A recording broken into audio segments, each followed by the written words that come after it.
தமிழகத்தின் தலைசிறந்த அறிவியல் அறிஞர்களில் ஒருவராகிய வாசே குழந்தைசாமி ஐயா அவர்களுடைய மறைவு கல்வி உலகத்திற்கும் வளரும் தலைமுறைக்கும் மிகப்பெரிய பேரிழப்பாகும்.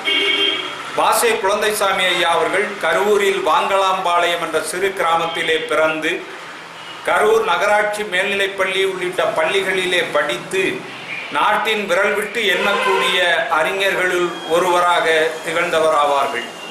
அவர்கள் வளரும் சமுதாயத்தின் மீது மிகுந்த அக்கறை கொண்டவர்கள். அவர்களை தலைப்பாக்கி ஆய்வு செய்து பல நூற்றுக்கணக்கான அறிஞர் பெருமக்கள் நாடெங்கும் நிறைந்திருக்கிறார்கள்.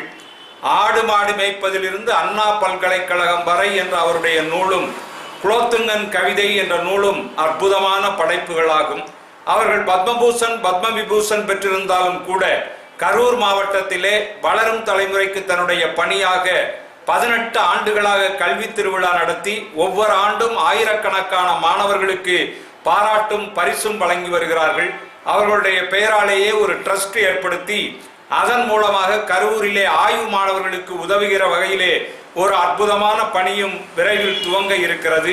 அருகில் இருக்கிற தென்னிலையிலே அவர் சேமித்து வைத்த ஆயிரக்கணக்கான நூல்களை வழங்கி கடந்த ஆண்டு அந்த நூலகத்தை தமிழ் மாமுனிவர் குன்றக்குடி அடிகளார் அவர்கள் துவக்கி வைத்தார்கள். ஆக கல்விக்காக எல்லா வகையிலும் எல்லா முகாந்திரத்திலும் அற்புதமாக பாடுபட்ட அறிவியல் அறிஞர் வாசே குழந்தைசாமி அவர்களுடைய மறைவு தமிழகத்தினுடைய அறிவுலகத்திற்கு ஒரு பேரிழப்பாகும் என கரூர் திருக்குறள் பேரவையின் சார்பில் எங்கள் அஞ்சலியை செலுத்துகின்றோம்.